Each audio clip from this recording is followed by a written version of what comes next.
Meditation के एक अद्भुत लाभ जो सब लोगों को सबको इसकी ज़रूरत है। सब लोगों को क्या तकलीफ है कि हमको पीड़ा बहुत है, हमको सफरिंग है, जिसको इंग्लिश में सफरिंग वर्ड जिसका इस्तेमाल किया है। सबको ऐसा जीवन चाहिए जिसमें कोई दिक्कत नहीं हो, बिल्कुल आराम हो, कोई किसी चीज़ की अपने को परेशानी नहीं हो। ऐसा ही जीवन की सबको उम्मीद होती है। तो मेडिटेशन से सिर्फ पीड़ा नहीं जाती, मेडिटेशन से धीरे धीरे पीड़ा के पीछे के कारण चले जाते हैं। ये बहुत ही अद्भुत बात है, बहुत ही बड़ी बात है। कैसे होगा ये हमको धीरे धीरे समझ पड़ने लगेगी। जैसे जैसे आप मेडिटेशन करोगे, एक जगह पे बैठोगे, सिटिंग मेडिटेशन पे हम ज़्यादा फोकस करते हैं। आप ऐसे बैठ गए, धीरे से आपने आंखें बंद कर दी, जो चीज़ जैसी है उसे आप स्वीकार करने लगे। आप अपना जो ध्यान है वो ब्रीदिंग पे आपने लाना शुरू कर दिया और आपने ज़िंदगी में अवेयरनेस ला दी कि हर क्षण की जो भी सच्चाई है वो हम उसको स्वीकार करने लगे। आप अपने आप से आपको एक प्रश्न पूछना है कि कुछ भी ज़िंदगी में होता है, कभी आपको बहुत खुशी होती है, खुशी में शायद हम लोग इतना इसको याद नहीं रखते, लेकिन जब कोई कष्ट आता है, कोई तकलीफ़ आती है तो वो हमें याद रहती है। उसको हम किसी भी तरह है उससे हम दूर भागना चाहते हैं। तब हमको ये प्रश्न पूछने की आवश्यकता है कि ये जो चीज़ है, ये जो मुझे दुख मिल रहा है या तो ये मुझे खुशी मिल रही है, वो क्या बाहर की कोई चीज़ पर निर्भर है? क्या ये वाकई में बाहर की चीज़ है, उससे रिलेटेड है, या तो फिर ये मेरा मन है? अगर मैं अपने मन को अगर स्वस्थ रखता हूँ या रखती हूँ तो मुझे इन चीज़ों से धीरे धीरे कोई भी फ़र्क जो है वो कम होने लगेगा।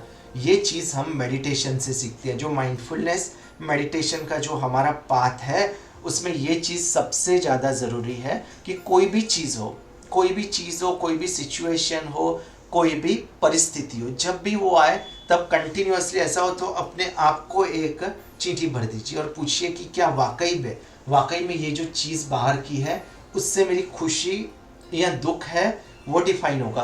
क्या ये बाहर की सब चीज़ें हैं, कोई और इंसान है उस पर मेरा सुख जो निर्भर है, या तो कोई चीज़ है। अगर हमारे हाथ से मोबाइल गिर जाता है, मोबाइल टूट जाता है और हम दुखी हो जाते हैं, तो क्या ये जो मोबाइल है उससे हमारी जो खुशी है वो निर्भर है? ये प्रश्न अगर हम रेगुलरली पूछेंगे तो हमारी धीरे धीरे अज्ञानता है वो चली जाएगी। जो सफरिंग है, जो पीड़ा है वो धीरे धीरे कम होने लगेगी, क्योंकि हमको पता चलेगा कि हमारी जो खुशी है, हमारी जो भी अंदर की शांति है वो हमारे अंदर है। हमारा जो मन है वो उस पर अगर हम नियंत्रण पा लेते हैं, उसको अगर हम अच्छी तरह से उसकी देखभाल कर सकते हैं, तो बाहर की जो परिस्थितियां हैं उनका हम पर असर धीरे धीरे कम हो जाएगा। इसलिए ये चीज़ बहुत बहुत आवश्यक है कि कंटिन्यूअसली आप पूछते रहिए कि क्या मेरा मन पर कंट्रोल है, क्या मैं इस क्षण में हूँ। अगर मैं आपसे बात कर रहा हूँ और मैं सोच रहा हूँ कि मेरा ये काम बाकी है, वो काम बाकी है, अगर मैंने सोच लिया कि ये मेरा बिल भरना बाकी है या तो मेरी लड़के की फीस भरना बाकी है, तो वापस मेरा जो मन है वहाँ पे चले जाएगा। ये मैं आपसे बात भले कर रहा हूँ या तो मैं चाय का कप पी रहा हूँ, पानी का कप पी रहा हूँ, तो मेरे मन में वो चल रहा है, लेकिन मैं भूल जाता हूँ कि मैंने पानी पिया है और कुछ वक्त के बाद मुझे याद भी नहीं रहता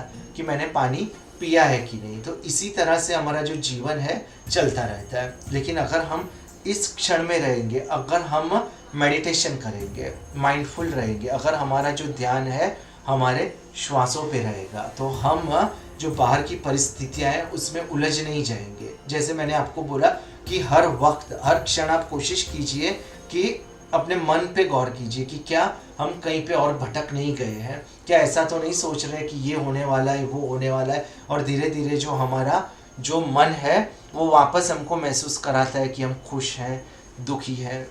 तो इससे क्या होगा, इससे हमारी जो अज्ञानता है धीरे धीरे दूर हो जाएगी और बाहर की जो परिस्थितियां हैं उनका जो प्रभाव है हम पर कम होने लगेगा। तो आप सोचिए कि अगर आपने आज से ऐसा शुरू किया तो 2 महीने, 4 महीने, 6 महीने, 1 साल के बाद आपकी हालत कैसी होगी।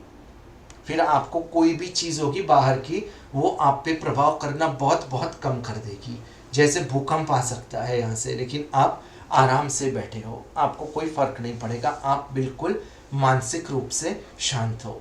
इसलिए मैं मेडिटेशन आपको सिखाता रहता हूँ और सिखाता रहूँगा। ये मैंने आपको बेनिफिट बोला कि कैसे आप मेडिटेशन करोगे तो उससे आपको लाभ होगा। कैसा लगा ये आपको ज्ञान? ये ज्ञान आप क्या खुद के पास रखोगे या इसको और लोगों के साथ बांटोगे? क्या आप ऐसा चाहते हो कि आप मानसिक रूप से शांत हो जाओ लेकिन आजू बाजू के लोग हैं वो व्याकुल रहे? अगर आपको ऐसा लगता है कि ये ज्ञान आपको दूसरे लोगों तक भी पहुंचाना है तो इस वीडियो को कृपया दूसरे लोगों तक भी पहुंचाइए। ये जो ज्ञान है उसको अपने आप पर सीमित मत रखिए।